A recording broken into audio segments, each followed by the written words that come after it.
좋은 아침입니다. 서차원 목사입니다. 오늘도 하나님의 참된 은혜, 참된 평안이 가득한 복된 날이길 축복합니다. 오늘로 베드로전서가 끝납니다. 베드로전서를 끝낼 수 있도록 인도해 주시고 붙잡아 주신 하나님께 감사드립니다. 더불어 끝날 때까지 잊지 않고 함께 해주셔서 여러분께도 감사드립니다. 저는 오는 월요일부터 한 주간 동안 휴가입니다. 한 주 쉬고 8월 22일 월요일에 다시 뵙겠습니다.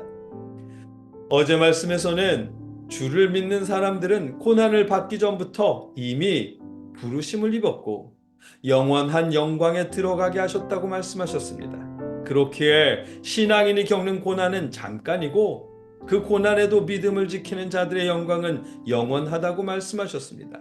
잠깐의 고난이 지나면 영원한 영광이 있을 것이라고 말씀하셨습니다. 이 말씀을 통해 고난 속에서도 희망을 품을 수 있도록 소망을 심어주셨습니다. 오늘 본문은 베드로전서 5장 12절로 14절까지의 말씀입니다. 함께 한 목소리로 읽겠습니다. 내가 신실한 형제로 아는 실로안으로 말미암아 너희에게 간단히 써서 권하고 이것이 하나님의 참된 은혜임을 증언하노니 너희는 이 은혜에 굳게 서라. 택하심을 함께 받은 바벨론에 있는 교회가 너희에게 문안하고 내 아들 마가도 그리하느니라. 너희는 사랑의 입맞춤으로 서로 문안하라. 그리스도 안에 있는 너희 모든 이에게 평강이 있을지어다. 아멘. 베드로는 실로안으로 말미암아 편지를 쓴다고 말씀하십니다. 말미암아라는 단어 디아 때문에 실로아노가 편지를 썼다는 뜻인지 아니면 실로아노 때문에 편지를 썼다는 뜻인지 그도 아니면 실로아노가 편지를 운반했다는 뜻인지 애매해집니다. 실제로 표준 세번역과 공동번역은 실로아노의 손을 빌려서 나는 여러분에게 몇 마디 썼습니다 라고 번역했습니다. 그런가 하면 킹제임스 한글역은 실로아노 편에 내가 간단히 써서 권면하고 라고 번역했습니다. 사도행전 15장 23절에서도 똑같은 단어 디아를 그 편에 편지를 붙여 라고 번역했습니다. 뿐만 아니라 성경 외의 헬라어 서신들에서도 편지를 운반하는 사람을 의미했습니다. 그러다 보니 둘 가운데 어느 번역이 정확한 번역인지 알 수는 없습니다만 저는 실로아노 편에 편지를 보낸다고 이해합니다. 왜냐하면 베드로전서는 베드로가 썼으니까요. 사실 이 구절에서 말미암아라는 단어의 의미보다 더 중요한 것은 베드로가 이 서신을 하나님의 참된 은혜라고 말씀하신다는 점입니다. 12절 후반부입니다. 이것이 하나님의 참된 은혜임을 증언하노니 너희는 이 은혜에 굳게 서라. 아멘. 그동안 말씀하셨던 내용들이 하나님의 참된 은혜라는 것입니다. 그 은혜에 곧 이 편지의 내용에 굳게 서라고 말씀하십니다.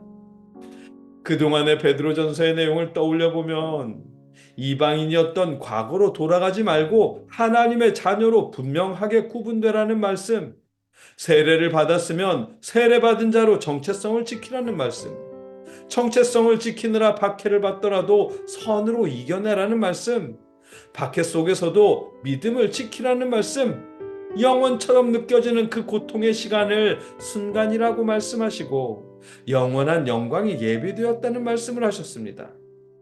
베드로는 이런 말씀들이 하나님의 참된 은혜라고 말씀하십니다. 예수님을 믿어서 떵떵거리고 성공하고 부자 되는 것이 예수 믿는 사람들의 일반적인 바람일 텐데 베드로는 그렇게 될 거라는 말씀이나 그렇게 되는 방법을 말씀하시지 않고 박해와 고난과 인내와 구별됨을 말씀하셨을 뿐입니다. 그래 놓고는 그것을 하나님의 참된 은혜라고 말씀하십니다. 왜냐하면 소망할 수 있게 하셨기 때문입니다. 희망이 되기 때문입니다. 로마의 식민 지배를 받으면서 자유를 빼앗긴 그들에게, 가진 것이 없고 노예여서 힘든 그들에게 하나님의 자녀라는 긍지를 주셨기 때문이고 세상 모든 사람에게 정해진 죽음조차 삶의 끝이 아닌 나그네로서의 여행을 마치고 고향에 돌아가는 것이라는 기쁨을 주셨기 때문입니다. 박해로 인해 고문을 당하다 숨을 거두더라도 박해하는 자들에 대한 원망과 저주 속에 눈을 감는 것이 아니라 하나님이 예비하신 영원한 영광에 들어가게 된다는 희망 속에 눈을 감을 수 있도록 소망을 주셨기 때문입니다.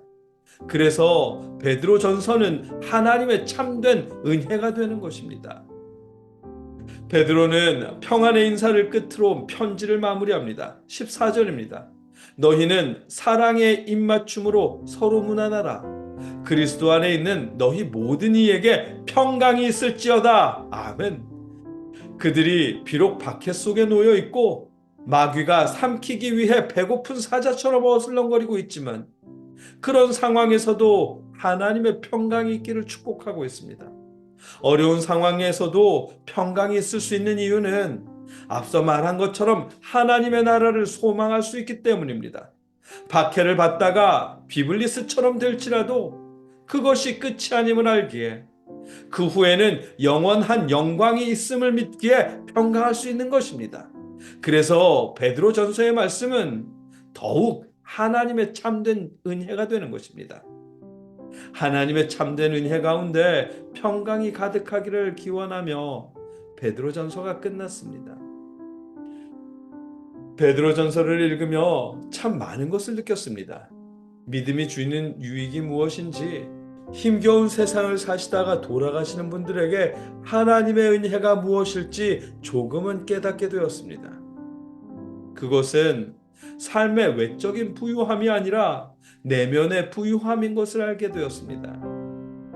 모든 사람들이 태어나면서부터 정해진 죽음을 맞이할 때 어떤 이는 아까워하거나 두려워하는 데 반해 하나님 나라를 소망하는 사람들은 평안하게 그것을 맞이할 수 있는 것이 하나님의 참된 은혜이고 참된 평안인 것을 알게 하셨습니다. 그래서 초대교회 성도들은 박해 가운데 살면서도 평안으로 인사할 수 있었고 하나님을 찬양할 수 있었겠구나 알게 하셨습니다.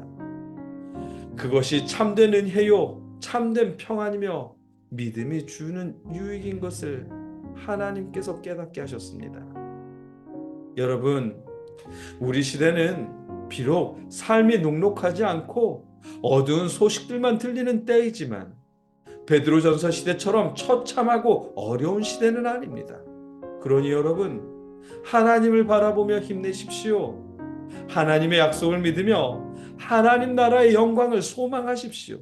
그 믿음과 소망 가운데 참된 은혜와 참된 평안을 누리게 될 것입니다.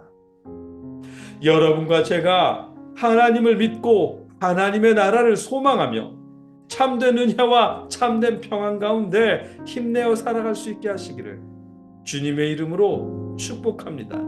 함께 기도하겠습니다. 사랑의 아버지 하나님,